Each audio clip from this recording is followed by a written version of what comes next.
Hello, everybody. Welcome to the Mark Parham podcast. I'm on Spotify. If you just type in Mark Parham podcast on Spotify, I'll pop up. You should see me in the search. I really wanted to talk about military suicides. I think it's a shame that our American troops, are treated the way they are.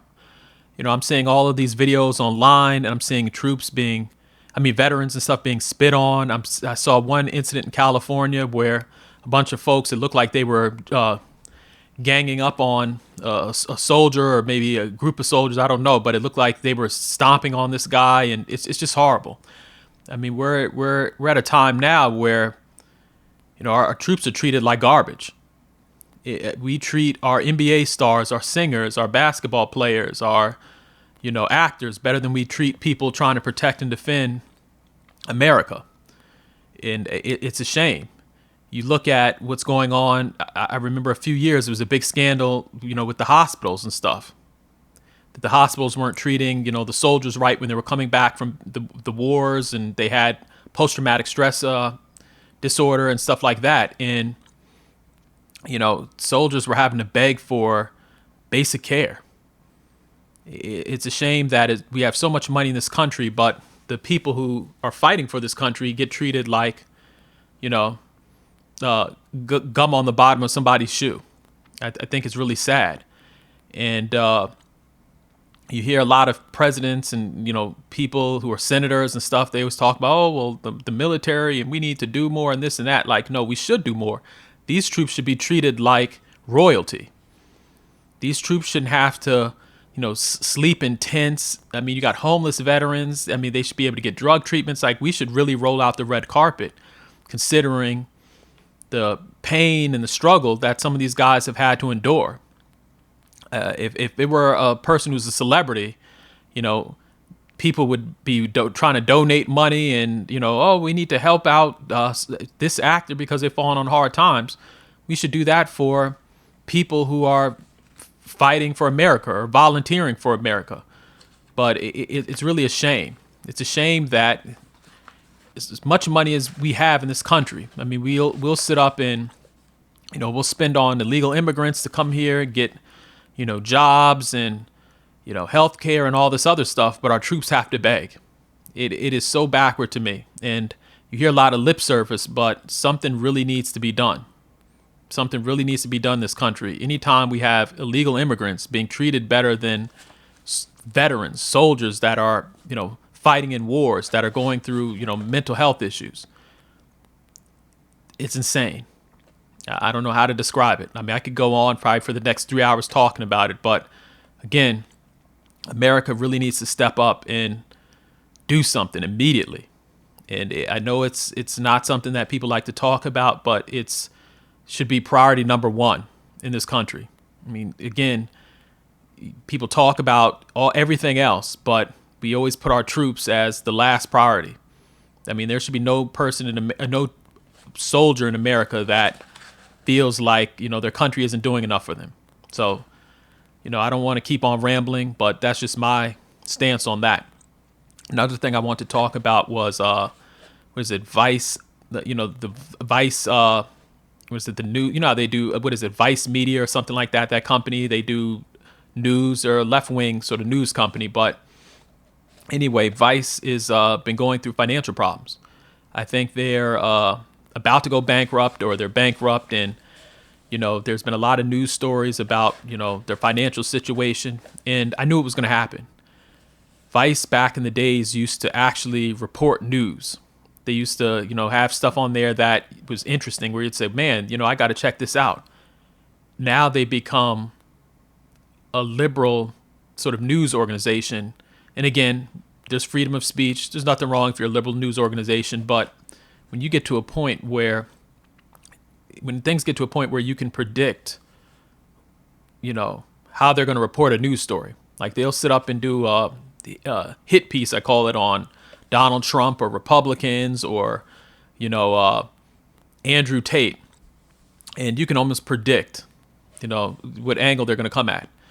And, once people can predict what you're going to do or what you're going to say, then you've lost people. And, it's so sad because they were a great organization. They actually used to report news. I used to, follow them back in the days. I think they were founded by three guys. I think one guy's name is Shane Smith. There's another guy that, he does podcasting and stuff, and you see him online and stuff. And then there's a third guy, but they've fallen from grace, like a lot of news organizations, have.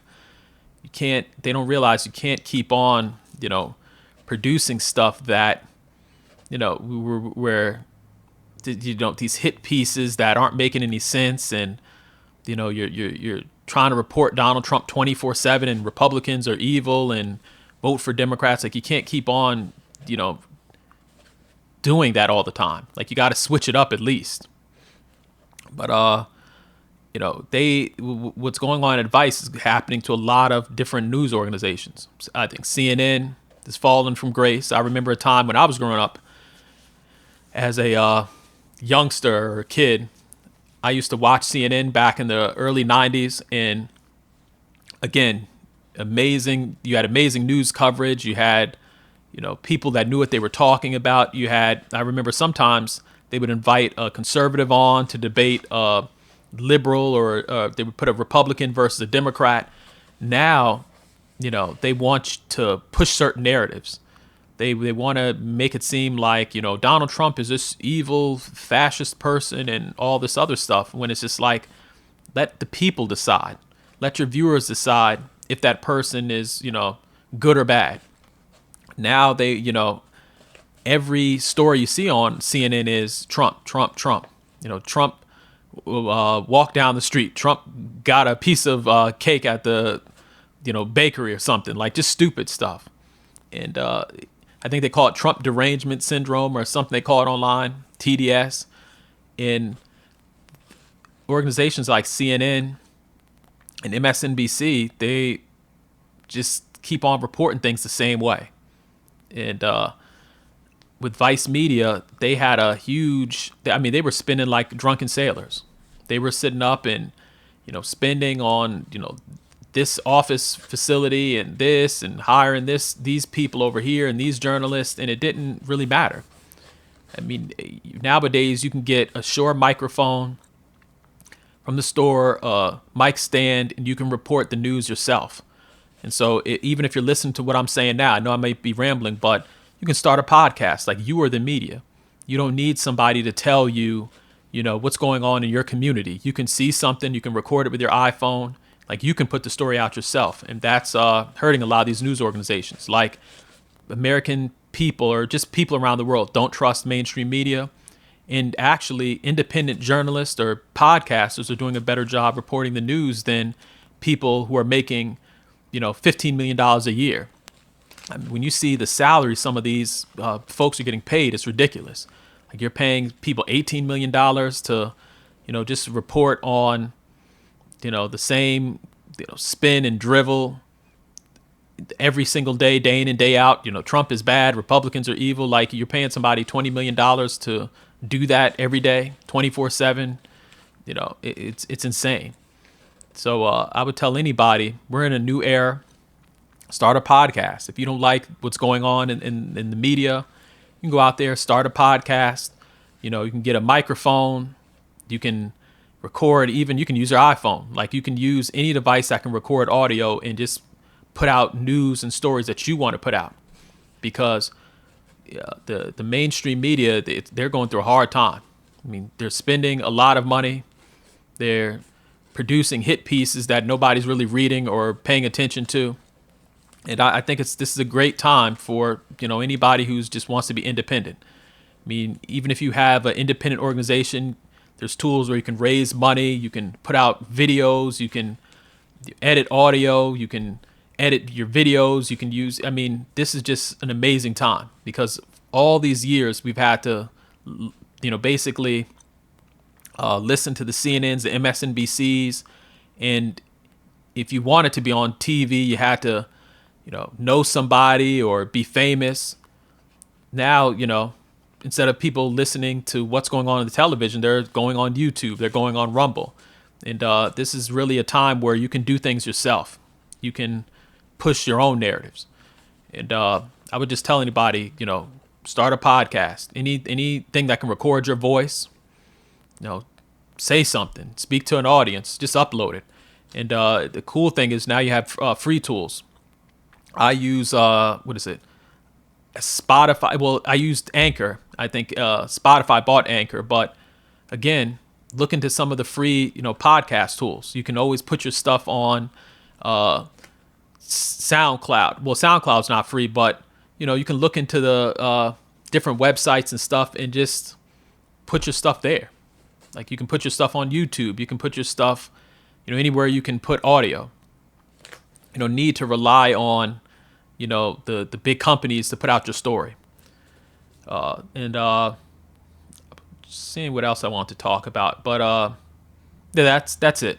I know I'm rambling. Sometimes I, ramble every, once in a while. But again, just if you don't like the news, grab a camera, start a podcast, put something on YouTube, go to TikTok, whatever you like to do, and just, put out the stories you want to, see or talk about. You can get your friends, you can interview them, you can interview the local person down the street that might have saw somebody, doing X, Y, and Z. Like you're really, you don't need the mainstream media. And I think this is a great time for anybody just to start something. So again, I know I've been rambling, but please, if you have the chance to, please follow me on Spotify at Mark. Just type in Mark Parham Podcast, and I should pop up there. And I plan to make different podcasts about politics, society, culture. So just check out some of the stuff I'm doing. Thank you for listening. Bye.